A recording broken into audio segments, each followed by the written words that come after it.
In just one short week, Nodcry arrives with the version 6.0 banners, and your very first choice might decide your next several months of pulling.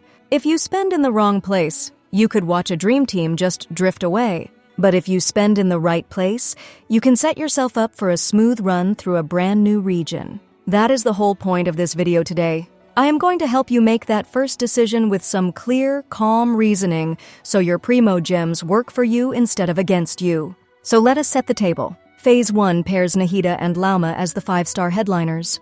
The 4-star roster running with them is Keva, Kuki, and Barbara. At the same time, we get a Sumeru Chronicled Wish, which is kind of a greatest hit selection that brings Dehaya, Alhaitham, Wanderer, Cyno, Nilou, and Tinyari back into reach with their signature weapons. That is a lot of temptation in one window, and it is easy to feel pulled in 5 directions at once. The best way to keep your sanity is to anchor your plan to how you actually like to play, and then look at the value that will last across all of Nodcry. Out of primogems? Don't worry, I've got a way to save money and get double the Genesis crystals. This is lootbar.gg. It works just like the in-game top-up system, but with up to 25% off, and new users even get a 10% extra discount using the link in the pinned comment. See this? The regular $100 pack only costs $85 on Lootbar, and each update they release an exclusive $77 bundle available for your first purchase every version. All you need is your UID, no password, no login. Just pick your bundle, select your server, enter your UID, and your crystals get delivered in seconds. Lootbar has awesome reviews. It's fast, secure, and trusted by tons of players. If you're planning to recharge for Genshin Impact, Star Rail, or Wuthering Waves, don't waste your money. Click the link in the description or pinned comment and top up now with Lootbar. Safe, fast, and way more affordable. Let's talk about the 2 headliners first, because I think most of you are going to be deciding between them. Nahida is still one of the strongest dendro units in the entire game. She amplifies teams, she multiplies damage over time with clean, wide application, and she makes reaction teams feel stable even when your rotation is a bit messy. If you do not own her, she is a priority. I say that gently and honestly. She solves problems for new accounts, and she keeps solving them for veteran accounts. She is not just a number, she is the glue that holds teams together when you are learning new mechanics, or just rushing through weekly content. If you are the type who wants one pull that really grows with you, Nahida is that pull. Lauma, on the other hand, is the new toy with real depth, and that is not an insult. New does not always mean unstable. Lauma introduces the Lunar Bloom mechanic, which is a fresh rule set layered onto the bloom system you already know. Think of it like this. Your party builds up a shared resource through bloom reactions. Then Lauma converts that resource into these clean, satisfying bursts of power that the whole team benefits from. She lowers dendro and hydro resistance to keep the machine rolling, and she still carries her own damage, so you do not feel like you just brought a pure buff bot. If you enjoy the feeling of a party that ramps, spends, and ramps again, Lauma is a very strong pick with a lot of future value. She also fits the mood of Nodcry, where Luna reactions are not a side dish, but a main course. If you already own Nahida and you want to explore this new lane in a serious way, Lauma is a great place to aim.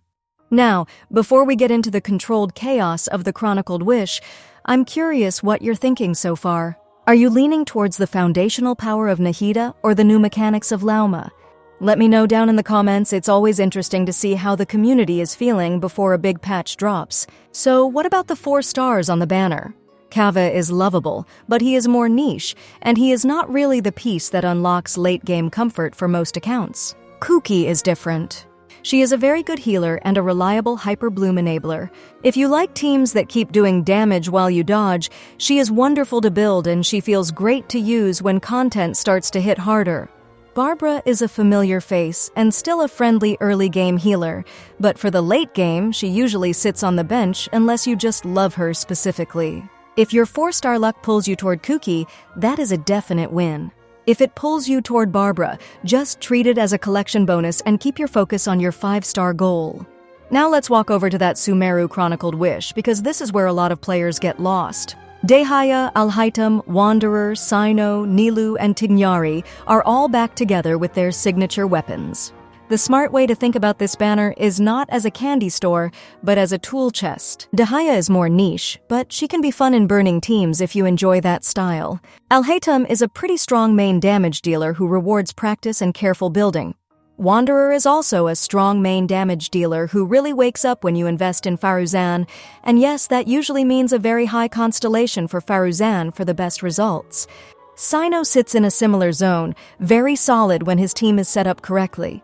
All three can carry you if you love their feel, but they are not the absolute wildest options in the game today.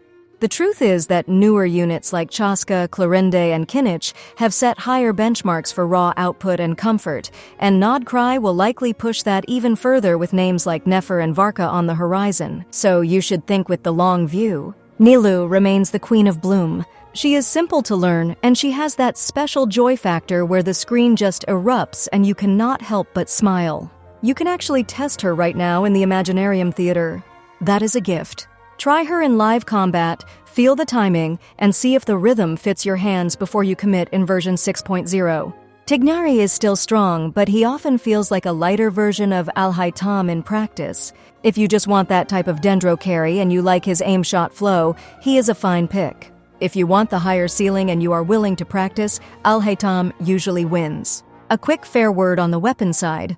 The Chronicled Wish weapon lineup is strong, not only because it suits the featured characters, but because many of these signatures are excellent all-around choices that lift a wide range of units. Their stats and passives are flexible.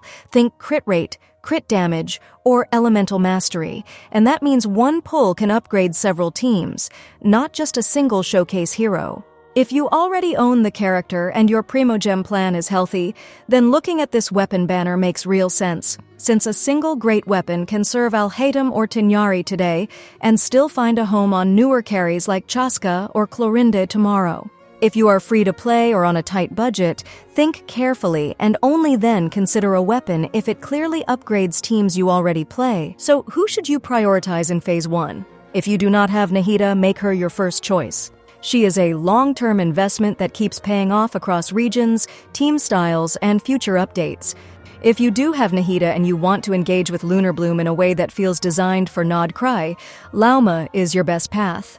If you are curious about the Chronicled Wish, decide whether you want a carry that rewards team building like Alhaitham or Wanderer, or a plug-and-play Bloomstar like Nilou. If none of those pull at your heart and you know you want to chase Nefer, Varka, Durin, or other Nodcry debuts, it is okay to skip Phase 1 and wait. Skipping is not losing. Skipping is training discipline for the banner you really want. There is also the practical question of 4 stars and account needs.